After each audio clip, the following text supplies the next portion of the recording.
1. Welcome to the Fourth Line Podcast, part of Full Press Radio. This is May the 17th, 2021. With you today is myself, Carl, and Stevie Nick.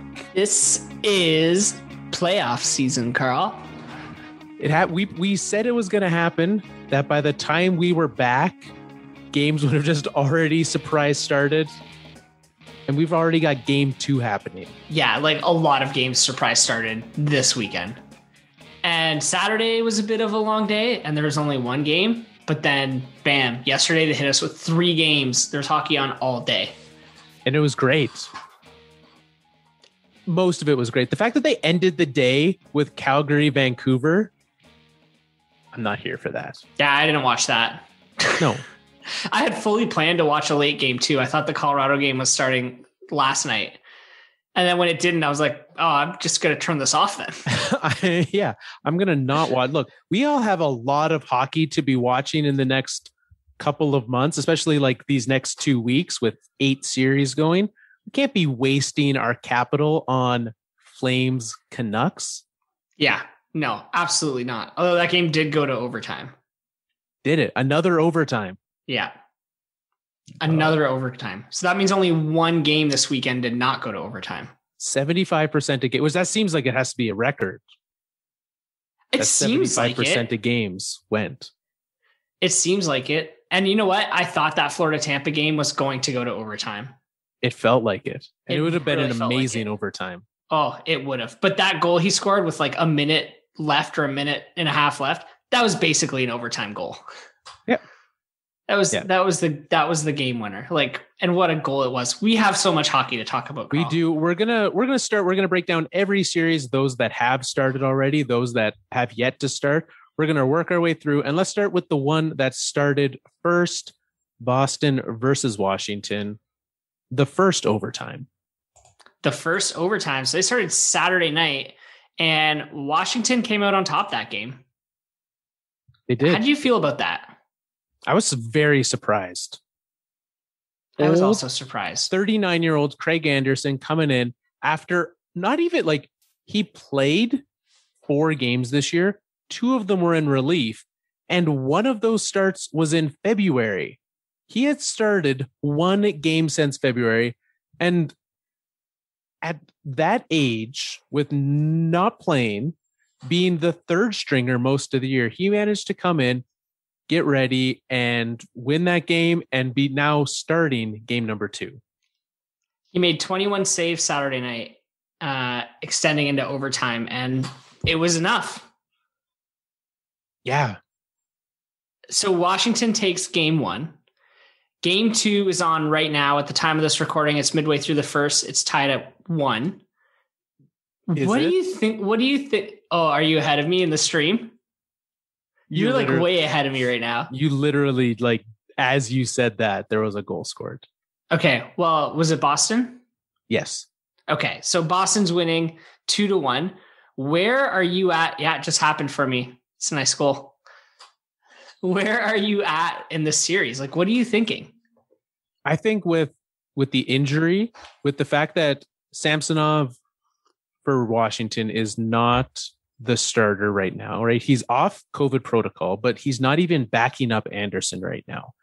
And Laviolette's not really saying a whole lot about that situation. I know that he was very upset, and the organization was very upset that they had those 2 back in protocol, right? Kuznetsov and Samsonov. Yeah. Yeah. And so, I mean, it seems like a weird time to put someone in the doghouse, but when your next man up after this is Phoenix Copley, you have to go back to Samsonov. There's no choice if he's ready. Yeah, you have to. I mean, that whole thing really, I was kind of leaning Boston to begin with. And then with all this goalie drama, I'm leaning even more Boston, despite Washington's game 1 victory. Yeah, I think I look at that and I see them winning that game, like, for Anderson and for that. And it just felt like one of those like moral victory games. And then you snap back to reality in game 2 and lose like 6-1. Are you that far ahead of me on the new stream? No, but he's given up 2 goals on 5 shots. And that's exactly the Craig Anderson I expected to see on Saturday. Yeah. Yeah, it's not great. Overall, like I didn't really like the way Washington finished the season. You know, Ovi got hurt. There was all this drama. I don't know. I can't see them winning this series. Yeah, they don't seem, I mean, Boston is ready. They're locked in. And with like the emergence of that second line being what it is today, moving, I believe what I've seen so far is that Jake DeBrusk has moved up to the Krejci Hall line. And so moving some of those guys around and getting a very good second line, something that they haven't had the last bit, I think Boston's going to do very well. And at this point is arguably my favorite to win the whole division. Interesting. So I want to play a little bit of a guessing game through today's episode. Okay. With every series that we're going to talk about, I want to hypothetically say if either of these teams wins the cup. So like if Boston wins the cup, who would be the Conn Smythe winner on that team? And same for Washington. Based on like seeing not much of the playoffs so far. So like, who do I think it would end up being? Yeah. And it can be a surprise. Like it could be someone who really makes their mark during the playoffs. Or maybe you think that, you know, Pasternak's just going to take them all the way. I think if it's Boston, I'm looking Patrice Bergeron. Washington, John Carlson. Okay. Interesting. Who won it when Boston won the cup in 2011? Bergeron was on that team. Yeah, absolutely, he was. I want to say that it was Krejci, but I could be mistaken. We'll find out. I don't even remember who won when Washington won. Was it Ovi? I mean, now that you've asked this question, I'm going to pull it up while you tell us who you would pick. See, I like the story of someone like a third liner rising the ranks in the playoffs and carrying the team. Now, on Washington, I don't see that happening to anyone. Like, I would go with Nicholas Backstrom on this team. Okay. That's my pick for Washington. For Boston, there's a little more selection. I don't think it'll be anyone on the defensive side of this team. That includes the goalies. I could see it being like a Jake DeBrusk. Yeah. I mean, he's got 2 goals in 2 games so far. Yeah. Let it ride. I can see that. I like that. That feels right. All right. Ovi won it for the Caps. Okay. Tim Thomas for the Bruins. Oh, yeah, of course. Yeah.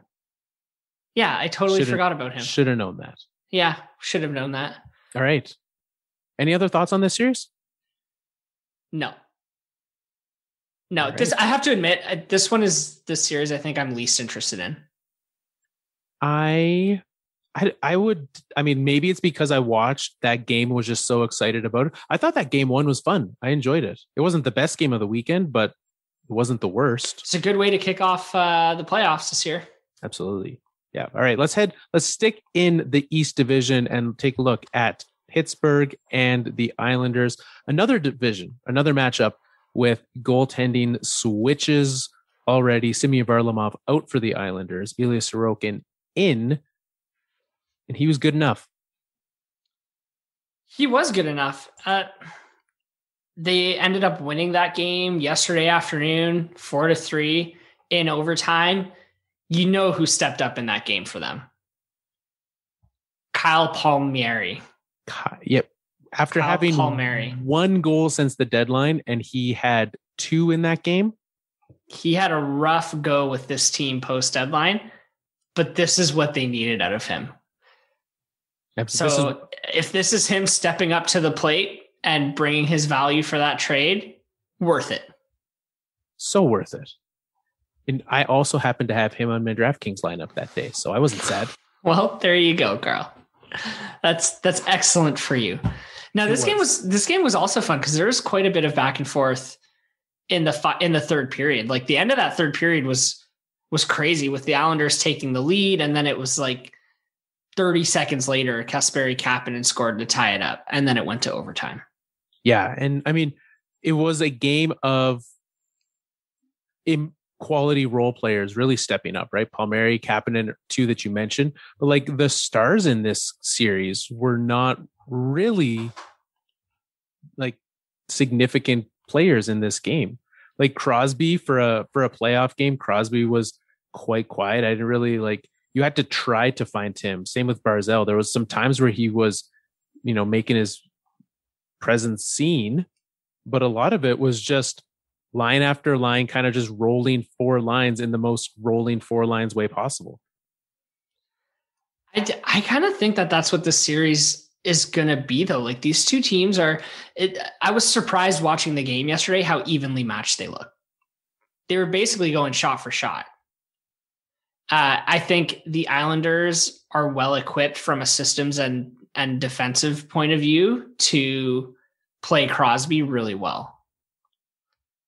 Yeah. Like if any team in this year's playoffs could do it, I think it's them. Yeah. And we saw just last year that any team, like if the Montreal Canadiens last year could oust the Penguins from the playoffs, a much better Islanders team can do it as well. Yeah. Oh, yeah. Totally agree. And the Islanders are my pick for this series. They are my pick as well. I guess the previous one, Boston, was also my pick in my bracket before. So I'll stick with that. So we agree on both series so far. Look at us go. Turns out when the playoffs start surprise in the middle of the week, you kind of just like pick it and we don't even get to feed off each other and like devil's advocate. We're literally just going to get the true thoughts this week. It's so true. It's so true. Can I go off on a tangent for a minute and ask you a question? Please do. So I had that New York Pittsburgh game on yesterday. I wasn't really watching it. I was just kind of listening to it while I did other things. And Sorokin took a penalty at some point. I think in the second period, he took a tripping call. We don't how often do you see goalies taking a penalty in the play? Often. That was like a blatant and incredibly dangerous tripping call that he took. Yes, it was.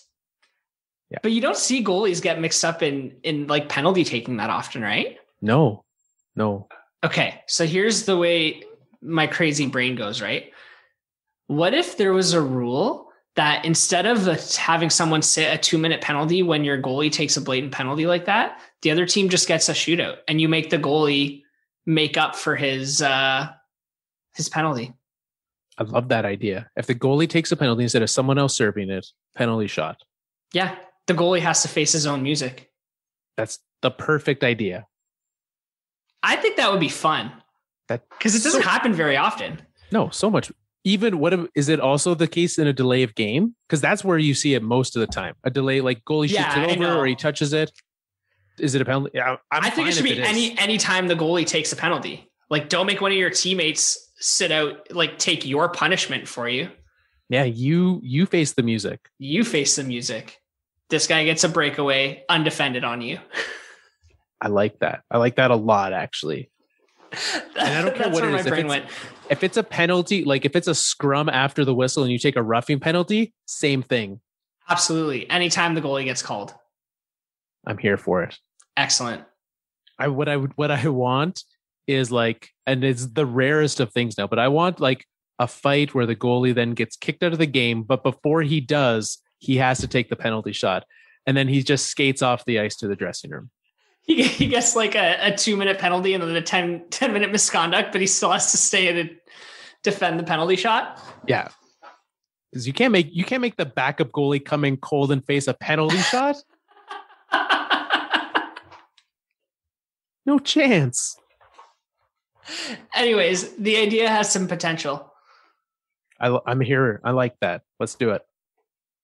All right. Okay. So there we go. Do you have a favorite to win the East Division? We both picked Boston and Boston and the Islanders. Which one of those do you think is going to win it? Man, I want the Islanders to win it, but I think Boston is going to win it. I think the Islanders are going to win it. You think New York can beat Boston in 7? I think so. I hope so. And I know that 5 minutes ago, I said that the Boston might be my pick, but you did say that. I think I picked Islanders and I'm not going to change it based off of a game and a half for the Bruins. So our first disagreement. It's bound to happen. We handled it like champs. Yeah, we did. All right. Let's head to the Central Division. And to go to the Central Division, we're going south. We're going to Florida for the game of the weekend. Oh, we're doing the big one first, hey? What a hockey game. That was when you talk about amazing playoff performances, that was that. Yeah, that was just like high octane, nonstop hockey, hard played hockey. Like it was rough. It was fast. It wasn't that dirty. There were times when it got dirty. It was like someone literally got suspended from that game. It did get a little dirty at times, but overall the hockey wasn't overly dirty. Right. Unless your name was Sam Bennett, then the game was not dirty. Which, like, that was a bad hit. Yeah. So let's start. Do you think it was a game? Yes. Yeah, because like, what did they come out and say a couple of years ago? One playoff game equals 2 regular season games. Yeah. So that's the equivalent of a 2-game suspension in the regular season.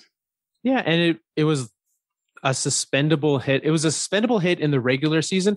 I am a little bit surprised that they did call that because, I mean, we've seen similar hits recently that did not get suspended. I'm not talking Tom Wilson. I'm just talking other hits. I was a little bit surprised, but I'm okay with it. Yeah, it absolutely is punishable. I think you're right, though. I mean, I don't know. Who are we to expect consistency out of this department anymore? Exactly. You know? So there you go. Sam Bennett, he had a great game yesterday leading up to that point. He sure did. And he's had you talk about post-deadline performance. He's been the opposite of Palmieri. He's the most impactful, I would say, of all the deadline acquisitions. Absolutely. And now they will be without him for game 2. Tampa up 1-0 in that series. Now, both, we mentioned last week that this was possible. Both Nikita Kucherov and Steven Stamkos magically healed at the exact same time to come off the injured list.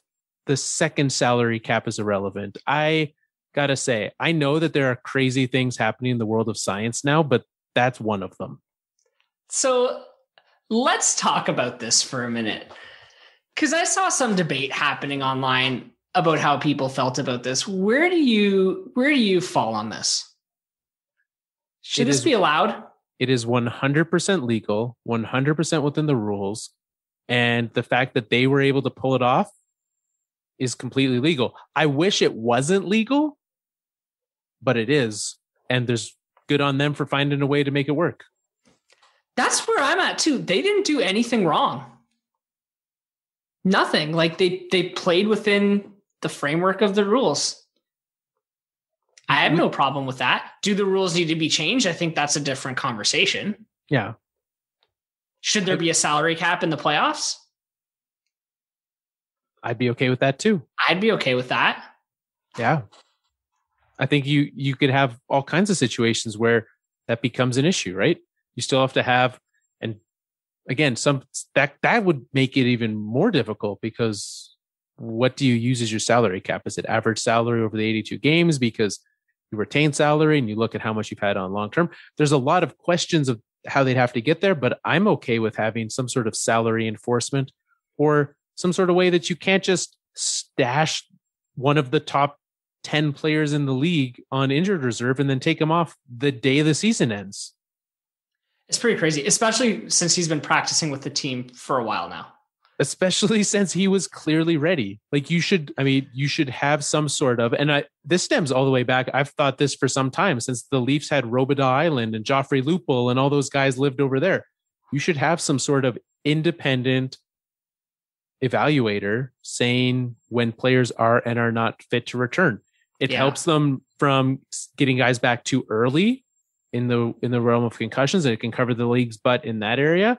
But it also fixes things like this. Once that guy's cleared, he's back on the cap. Yeah. You can play him or not, but he counts. Yeah, I think that's probably how it should be and how they should play it. It'll be interesting to see if this, well, A, how far Tampa goes, and B, if it, pushes the league to make some changes in that regard. Yeah, I'm with you. 2 questions. Yes. 1, we got to our second matchup and already forgot to play your game. Did we want to go back and pick Conn Smythe winners? Yes. Or the Islanders? Okay. Yes. I have to pull up those teams again.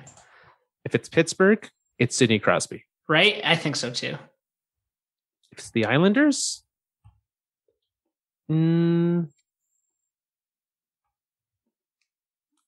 whichever goaltender's starting the most games. Jordan Eberle. Oh. That's my pick. It's a solid pick. He was another guy that I didn't really notice that much out of yesterday. I was intentionally trying to find him. I was like, you're out there, but are you? Let's go to this. Let's turn the table to over here. Tampa and Florida. Where do you see this series ending up? I still think Tampa's going to win it. I really I've waffled on this one a little bit, but I think it's because I really want Florida to win. Like I want that chaos. I think they're a good, fun team to watch. But with Kucherov back in the picture and with Stamkos back, I don't see how they're going to beat Tampa. Tampa's just the better team. Especially Florida beat them in the regular season, but there's no chance with getting both of those guys back and them looking spectacular. I know Kucherov, sure, one of those goals was on the power play, but both of them were. Both were? I just only remember one. So yeah, he did it on the advantage, but he also did it. And he's part of an amazing power play. You can't be taking penalties when that's now the weapon that Tampa has.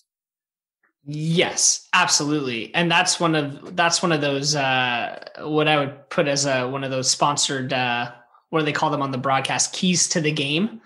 The Taco Bell take. Stop taking penalties. There's your key to the game. You can't give these guys the power play. They're too good. Very much so. If they want a chance at winning the series, they got to stay out of the box. Yeah.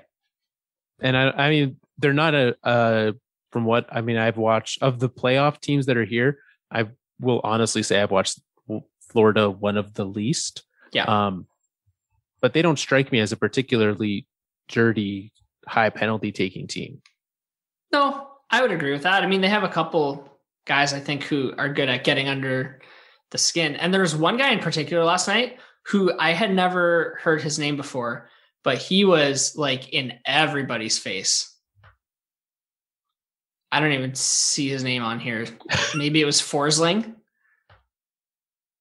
I can't remember. He was in everyone's face. Yeah, Forsling had a good game. All right. Who will you take in this series? As my Conn Smythe pick? Yes. In Tampa, I'm taking Braden Point. Mm-hmm. And in Florida, I'm taking guy with the crazy name. Connor Verhaeghe. Yeah. That's the guy I'm taking too. Yeah. I'm also taking Connor Verhaeghe. For Florida, I'm taking the aforementioned 2-goal scoring Nikita Kucherov. Also a good pick. I mean, Tampa, there's a lot of any of those guys I could see winning the Conn Smythe. I know we've shown our Conn Smythe history is poor. Who won the Conn Smythe for Tampa last year? Victor Hedman. Nailed it. Yes. Yeah, he's the first defenseman to win the Conn Smythe. And ever. It's never happened. How's that for a callback joke 6 months later? It's so weird that that's a 6 month later callback joke from when the Stanley Cup was handed out 6 months ago. It's one of these weird things we have to deal with right now. It's so weird. I don't know. One other thing about this game. What about that pass from Jonathan Huberdeau? That was beautiful. Yes. Little lucky, but beautiful. Yeah. Highlight reel for sure. I think with both of these, we're going to see a lot of very high skill plays the rest of this series. And this is appointment television. We have not seen some of these series start yet, but this right now is the best series to watch. Agreed. And it wasn't even really close in my mind. I'm just looking for one stat that I saw because I thought it was hilarious. This is from like the NHL stats email that goes out. I don't know if you get these, but they come out with the most obscure stats. And this one was like, it's the fourth time in NHL history that a lead exchanged hands 4 times in game 1 of a Stanley Cup series. Really? That's surprising. That's what they said. I mean, I believe it. I'm not calling the NHL liars. And there are a lot of things, but I'm not sure they're lying. Yeah, I just thought it was a crazy obscure set. Can you imagine having that job, having to dig that up? It's so specific. Yeah. I mean, at least you only have to check the first game of every series ever. That's true. All right, let's head to the last matchup in the Central Division. Carolina versus Nashville. That game has just started up. We're mere minutes into that game. I know Nick, now that I say that and remind him, Nick is switching his feed. Yeah, I was waiting. I was only watching Washington, Boston to kill the time until this game started. So we saw Carolina and Nashville match up at the end of the season in which neither team wished to show their hand and sat several players for both games. So now they're all back. They're back. Where do you think this series is headed? Carolina. To me, it's not even, I don't know. I say that so confidently, and then Nashville's going to sweep them. I just think Carolina has an overall better team. I think they have 4 lines that are legitimately good that could play against, and any of their 4 lines could play against Nashville's top line. Yeah, I'm with you. I think the depth of that is of Carolina is what reminds me, honestly, of Nashville like 4 or 5 years ago. And I was going to say that, actually, it's funny you say that, because I was going to say that about their decor. The Carolina decor is essentially the Nashville decor from like five years ago when they had the best decor in the league. And that Nashville team went to the Stanley Cup, like that. This team can do it. I think Carolina could do it. They, using the Nashville model, they can beat Nashville and go on a similar run. I believe Nashville lost to Pittsburgh in that final. Is that correct? Yep, that's correct. So there we go. So you heard it here first. Carolina going to the finals to lose against somebody. At least they're going to beat Nashville. I'm pretty sure. Like, they're going to have a tough road to the final. They're going to have a tough road out of their division. Yes. I mean, they have to beat the winner of Tampa, Florida. So absolutely. I did just see you talk about the Florida Panthers not taking penalties. They just showed the matchup breakdown for special teams in this series because Nashville took a penalty. Carolina, the second best power play in the league. Nashville, the third worst penalty kill. So if there's ever a time to not take a penalty, Nashville, don't do it. Neither of those things surprise me. No, not in the slightest. That's great. So what do you think? Do you think Carolina too? I think Carolina. I think it's probably, if there's a series that I think is a sweep, this is my most likely sweep. My sweep special. Agreed. That's my sweeps takes. Okay. No sweep for you. Either way, I think that this is going to be, I think it's going to be fun to watch Carolina. I think tune in for the first 2 periods and then turn it off because this could be pretty done. It'll be done early. That's funny. Yeah, I think it should be an easy one for Carolina, but it's the playoffs and anything can happen. Absolutely. Where's your Conn Smythe feels? My Conn Smythe feels in Carolina. I'm going Andrei Svechnikov. Like it. Nashville. Oh man. Probably Roman Josi. I like that. What do you think? You got to know where I'm going for Nashville. UC Saros. Oh my Conn God. Smythe winner. After all that, a little vindication for me. You are like a roller coaster with this guy. I can't quit him. I don't even know how to predict your takes anymore. Am I on? Am I off? Who knows? Who knows? Who knows anything? And for Nashville, I'm going with Martin Necas. Going for Nachos. That's who I'm going with there. So Martin. Oh, yeah. Okay. I know who you're talking about. I say the name wrong too. Yeah, I can never get it right. And so I take my best guess. I think it's Nachas. That sounds more correct than what I just said. Nachas. Do you know where he's from? That feels Czech. You're right. It's Czech. Nailed it. All right. Well done. We did miss one piece of news. And since we talked about this in this division, after last week talking about the New York Rangers cleaning house in the front office, they cleaned house behind the bench this week, firing the head coach. Why did you wait a week later? Like, why not do it with all the rest? Great questions, Nick.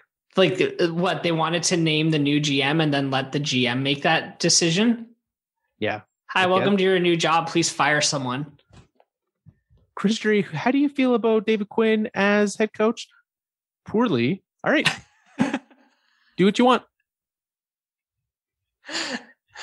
So, I don't know. I thought, again, I'm a little confused by all these Rangers moves because I thought they were kind of on the right track. And I thought David Quinn was a big part of that.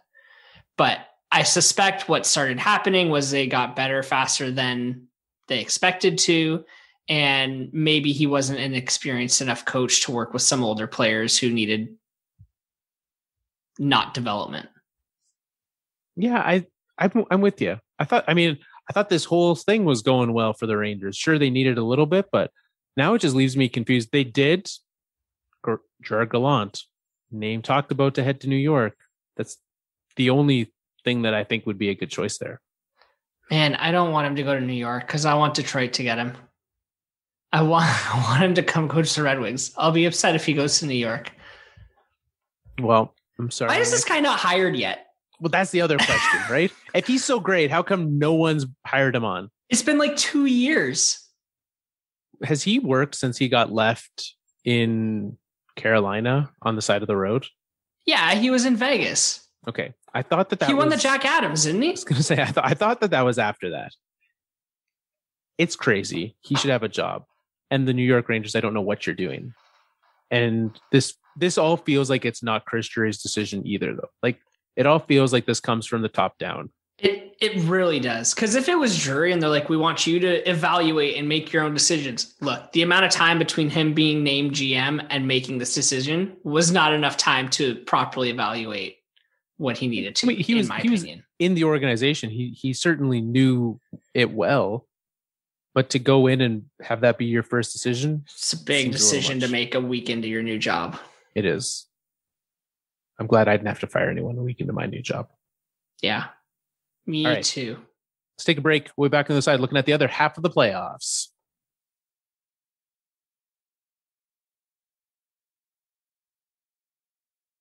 3, 2, 1. And we're back with, as Carl promised, the other half of the playoffs. Start with the West.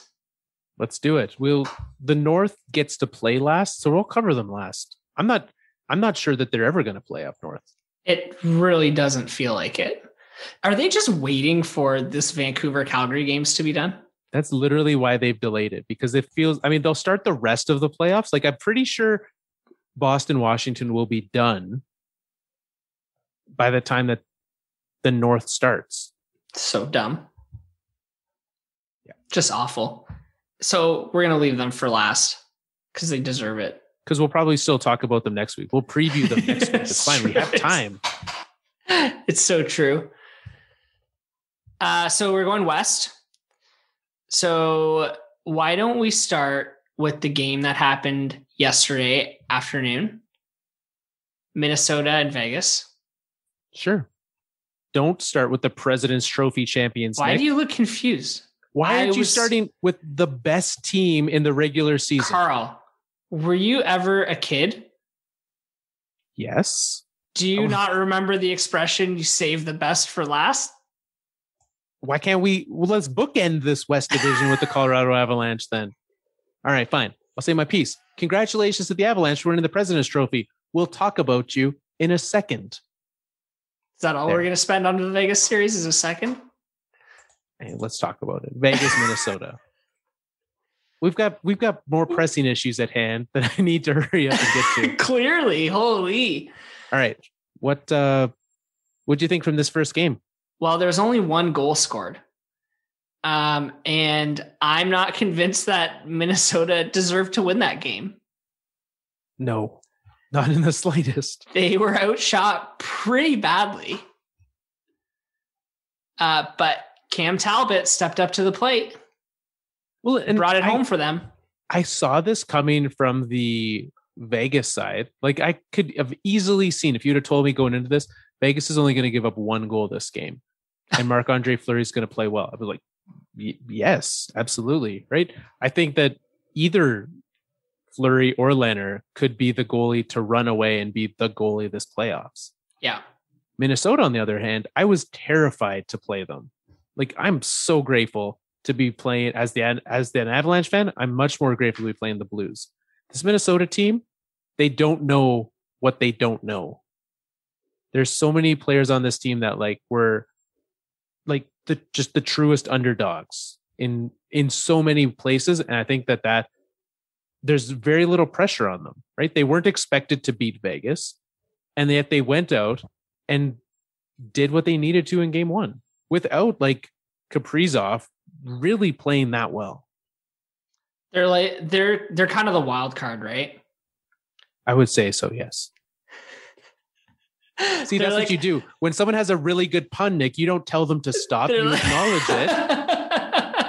Thank you. And appreciate it. You know what I equate them to? They're like that guy at the poker table who doesn't actually know how to play poker, but he just keeps winning all of his hands.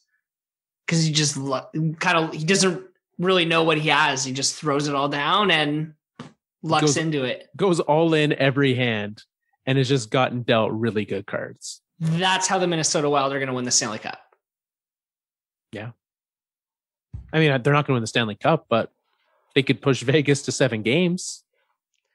I think that would surprise me if it went 7. You think Minnesota's going to win it in 5? 6? I think Vegas will probably win it in 5. Okay.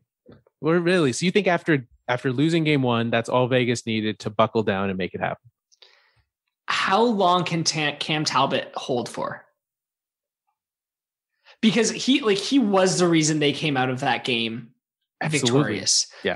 Especially that first period, Vegas was all over them, and Talbot kept them in it. Cam Talbot's been around for a long time. Is that who he is? No. So I don't know. I just don't see it lasting very long. I'm with you. I don't think it'll last forever. And it might not last in the game 2. But also I think Minnesota will find some scoring touch as well. Both of these teams will score. We're not going to have 1-0 games every night. Oh, I hope not. Especially because they're the late game. Right? We will always be watching that one. Yeah, agreed. So who do you have coming out of this one? Vegas. Yeah, I do too. Now, give me your Conn Smythe pick if Vegas or Minnesota were to win the Cup. Vegas, it is Mark Stone going with the easy pick there. Okay. Do you want me to give my Minnesota? No, I can give my Vegas pick. I will go with the second easiest pick, Alex Pietrangelo. No, okay. You know what? I'm going to take it back. Marc-Andre Fleury, and then he's going to call it a career. Ooh, I like this. On the other hand, I'm going to go with Nick Bjugstad just for you. Thanks, Carl. Is it also because you just scanned this entire roster and there wasn't a single name that jumped out at you as a Conn Smythe candidate? I mean, I almost went Marcus Foligno also for you. Thank you. That's about it. Yes, that's exactly why. I don't know, man. This is a tough one. Like common sense is kind of says Kaprizov. Yeah, I'm with you. That is the common sense pick. Win the Calder, win the Conn Smythe. That being said, though, if the Minnesota Wild win the Stanley Cup, it's because of goaltending. So I'm going to go with the goalie here too. You're going Cam Talbot. Yeah. All right. Are we done? Yeah. Okay, so let's go to the North. No. You can finish the show by yourself. Just me talking about the Leafs for the rest of the show? Yeah. Give the people what they want. Okay, let's talk about the St. Louis Blues. And the Colorado Avalanche. Thank you. Who clinched the President's Trophy in the last game of the season? It doesn't matter when you clinch I'm this. not saying that critically. I'm just asking, I'm stating a fact. Is that what happened? Yes, what happened is in the final game, and those were some dominant games. Like the President's Trophy, while I was very proud of them for doing it, it's irrelevant. It doesn't it gets you home ice, especially in this, because it was literally Vegas or Colorado gets them home ice. In this matchup, it gets them home ice for the rest of the playoffs.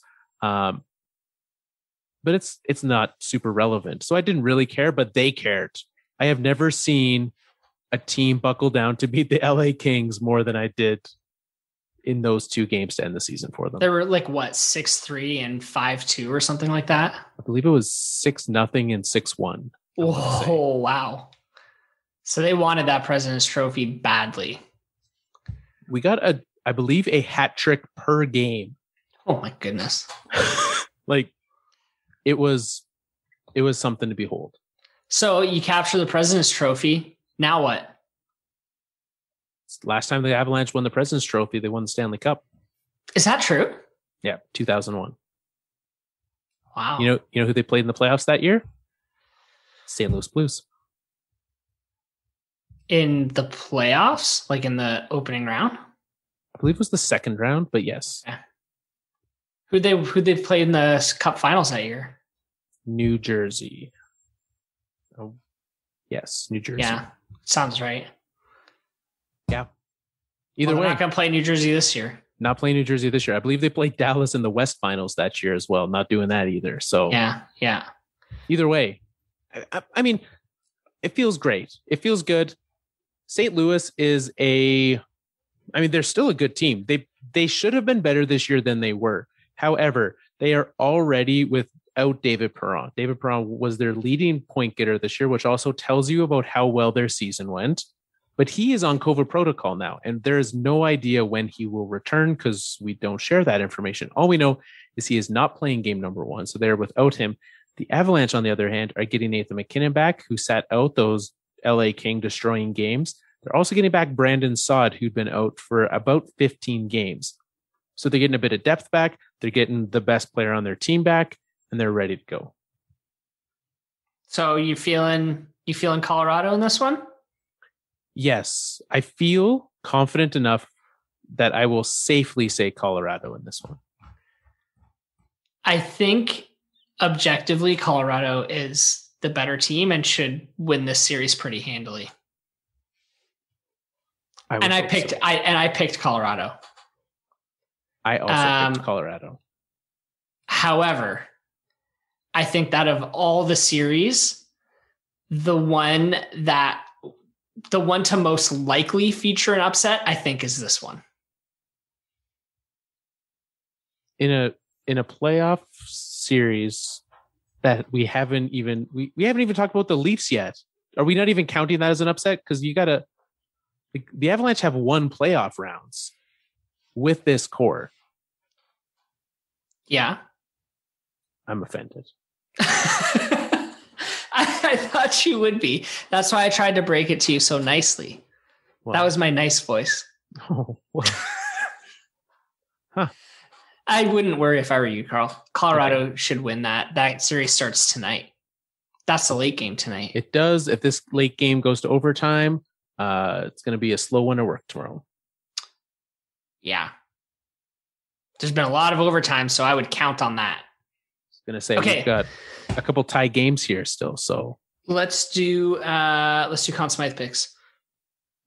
Okay, let's do it. Colorado. Actually, let's do Colorado last. St. Louis. Let's run it back. We're going Ryan O'Reilly. Oh. ROR again, eh? Yeah. I'm going to say Mike Hoffman. Oh, interesting. Okay. From healthy scratch to Conn Smythe winner. I like That's it. the kind of playoff story that we need. That is, yes.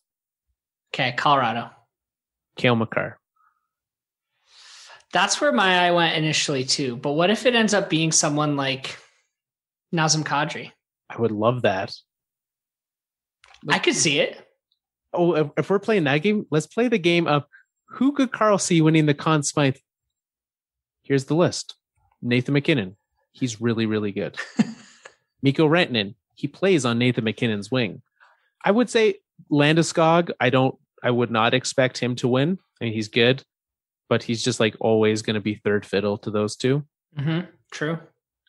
Andrei Burakovsky, I could see him doing it. He can get hot and score a ton of goals. Are you just gonna go down the list and name everyone on this team? No. Okay, because you've named the 4 people on the top of my list already. Yeah, I've named 4 of the top 6. I'm not naming anyone below that. You also named Cale Makar. And then number 5. Cale Makar. I would probably have Sam Girard could also win it, or Devon Taves. So I've only listed and Philip Grubauer. So I've only named 10 players. It's fine. Okay, I'm sorry I asked. Anyways, excited for that series to get started tonight. Let's head north. Let's go north. Where do you want to start? Toronto, West Montreal. or East? You want to start Toronto, Montreal? Yeah, let's start with number 1. Let's start with the easy one. Yeah. Right? It is the easy one? Yeah. Yes, it is the easy one. Like, Toronto should... We were talking about easy sweeps. I don't quite think Toronto will get a sweep, but they should. They are the much better team. They played very well leading into the playoffs. All their guys that should be firing are firing right now. And I'm very excited to find out if it's William Nylander or Mitch Marner, who has articles written about how he's terrible and should be traded after the Leafs win a round in the playoffs. Well, last year was Mitch Marner. So I think, they're going to give him a little bit of a break this year and go after someone else. Okay, so maybe Nylander's turn to be on the trade block? I think it's probably Nylander's turn, yeah. Okay. I'm excited for the narrative that they come up with after the Leafs win, that's still what's being talked about. It will. It's never going to end. I'm here for it. Let's go. It's never going to end. I think this Leafs team is much, much, much better than the Habs. The only thing with these Habs, they always find a way. Maybe it's not the Habs. Maybe it's the Leafs. They always find a way to beat themselves. But they've dropped a couple games to the Habs this year that they really shouldn't have. So I could see Montreal stealing 1 or 2 games in this series. I could see it. I mean, especially with the late season addition of the likes of Mr. Cole Caulfield, the possibility of Carey Price coming back. Does the possibility of Carey Price coming back, now that I say it, does that hurt or help the Habs winning? That helps them for sure. Okay, so he's still better than Jake Allen? Yeah. Do you laugh because that's a stupid question? Or do you laugh because that's the actual thing we have to talk about? I laugh because there's no such thing as a stupid question. It was just not one I was expecting. It caught me off guard a little bit. Well, this is where we're at. This is where 2021's taken us to. I think the Leafs should be a little more worried if Carey Price isn't it.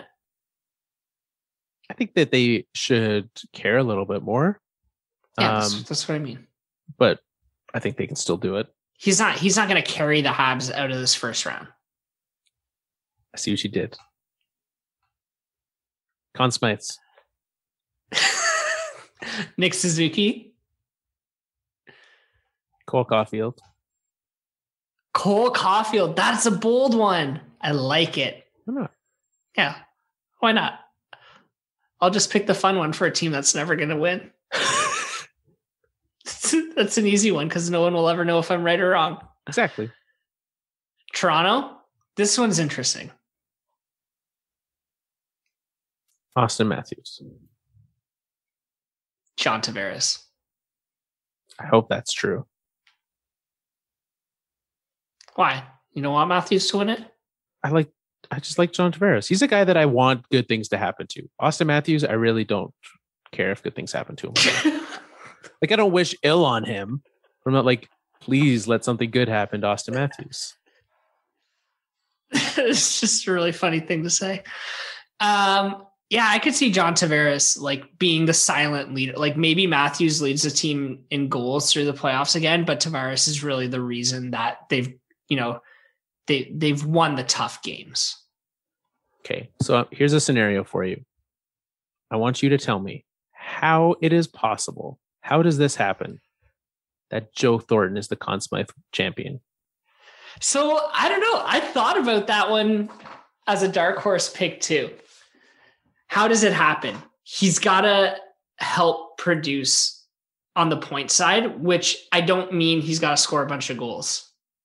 He's one of the best passers, or he was one of the best passers in the league. Like if they can just get him feeding the shooters, he could put himself in a decent position to win the Conn Smythe. Yeah. I just don't think he'll get the amount of ice time required. That is the problem. I think for this to happen, a top 6 injury has to happen.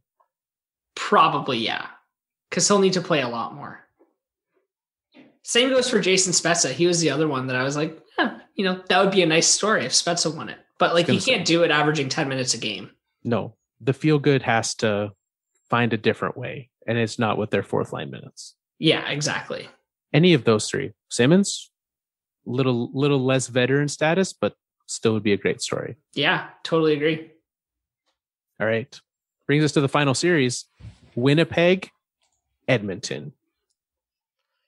So this one's going to be a fun series. I think there's still a pretty clear-cut favorite, but it's going to be a lot more fun than the Toronto-Montreal, I think.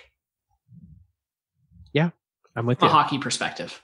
I think there'll be closer games for sure. Yeah. I expect them to be faster, a little more competitive, closer. Whereas Toronto, Montreal, I'm expecting more like rivalry stuff to happen, if that makes sense. Yeah. Yeah. We have, after Connor McDavid put up the season that he did, we have him coming in red hot versus Connor Hellebuck needing to do his thing on the other side. And so also, is his name Connor? Did I just make? Okay. No, it's Connor. It is. Okay. There's just too many Connors because then we got Kyle Connor too. And I'd thought up this really clever thing where I was going to pick Connor for both Conn Smythe picks. I was like, Kyle Connor is going to be really clever. And then I realized that there was a third and it's like the Stalls. And I just got confused. It happens, Carl. Anyway, you should probably talk for a little bit. I think that with the McDavid Draisaitl 1-2 punch, Winnipeg's not going to be able to overcome that. I think that I don't know what else to even say about this. Connor McDavid, there's your difference maker. There's your series winner. Winnipeg has nobody who can compete with him. Now, if they manage to find a way to shut that down, like that is literally Winnipeg's number one goal.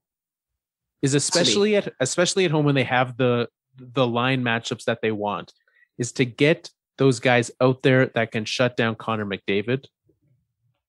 And I don't know who they're going to run for that though. Like who is the one that they want?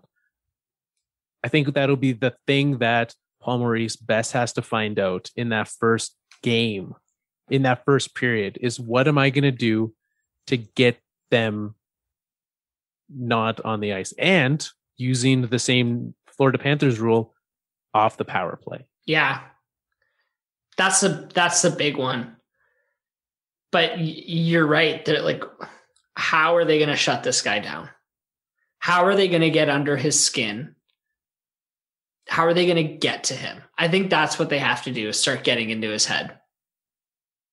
And start now. You've got days until this series starts. It might never start. You might have an entire year to get under his skin.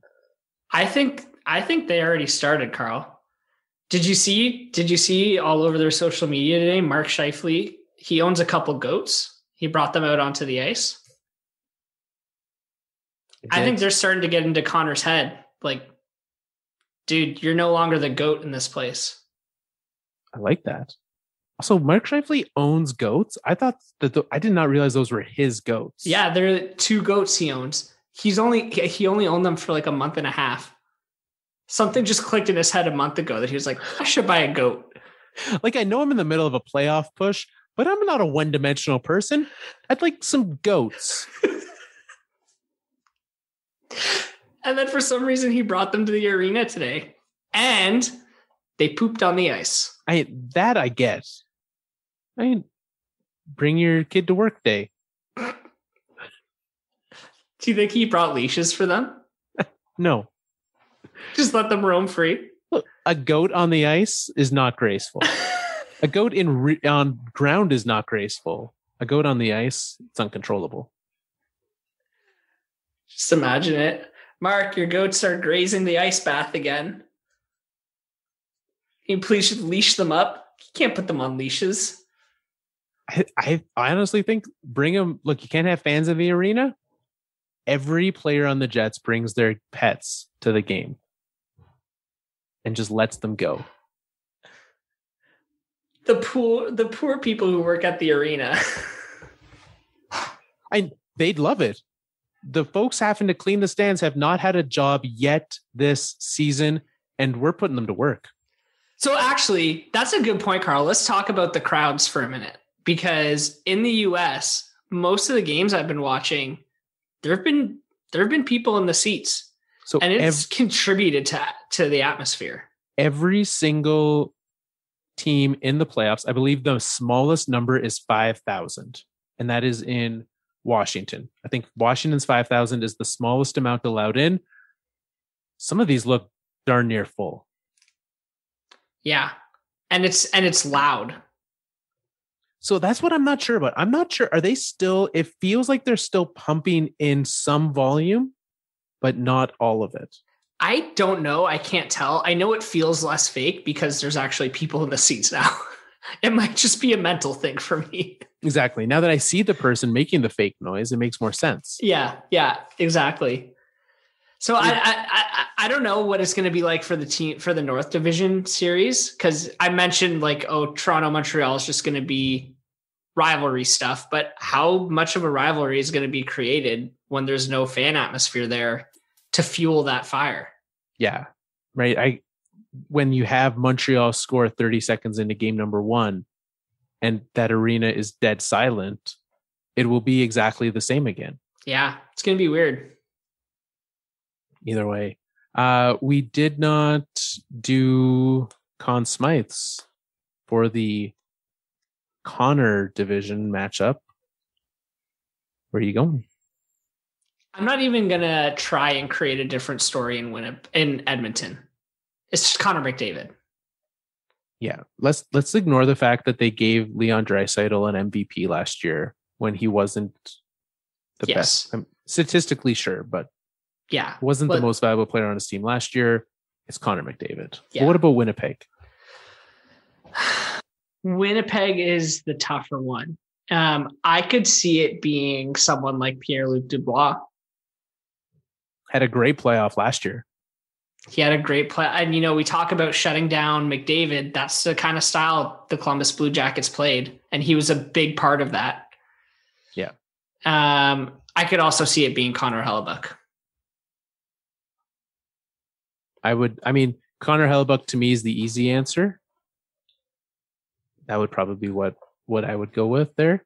So what's your hard answer?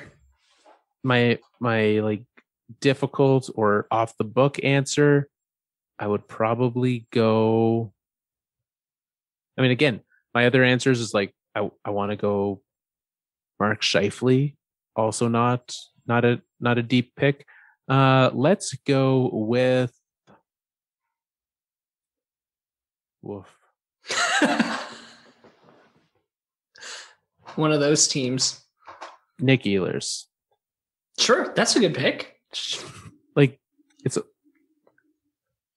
like the pick I like the least out of. You know what's gonna happen if they go all the way? Nick Ehlers is gonna be like their Phil Kessel Pittsburgh Penguins, where that year Phil probably could have and should have won the Conn Smythe Trophy, but didn't. That's the Nick Ehlers this year. And they just give it to Scheifele or Blake Wheeler because of status. Yeah.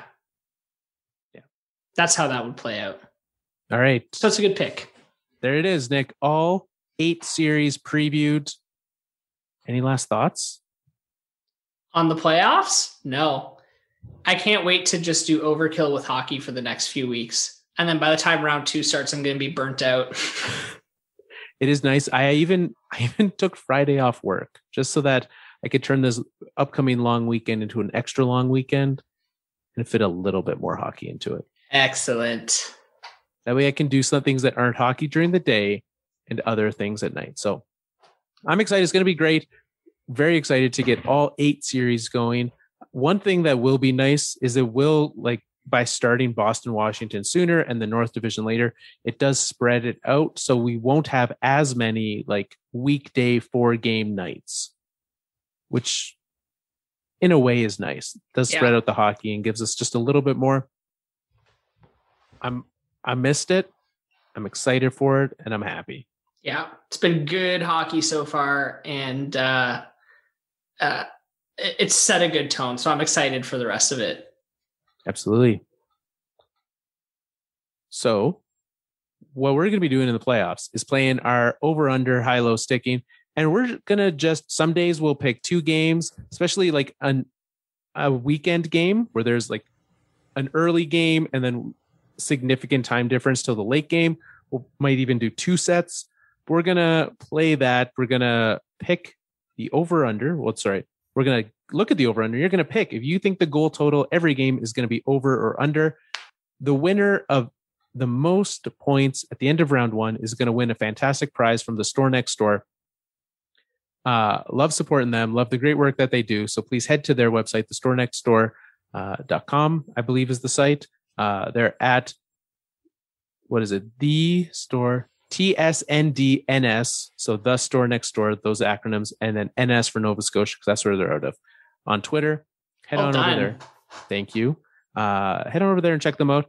And to play the game with us, you can play it at our Twitter, at Fourth Line Podcast. You can find out more from us at our website, thefourthlinepodcast.com, where Mike Laybourne this week had a really interesting article on if Connor McDavid, how much his statistical performance against just the North Division could have been extrapolated and what kind of performance he would have done if he had to face the rest of the league. I'm not going to tell you what conclusion he came to. You got to read it to find out. Great read, great article by him. Thank you for him for writing that. We'll be back next week, just like we are every Monday, all the way through the playoffs, all the way through the regular season, the off season. We're here for you. Go Avs, go. Time for us to wrap up another Fourth Line show. I know what you're thinking. You don't want us to go. I don't have a rhyme for you this week. So let's go watch playoff hockey till we fall asleep.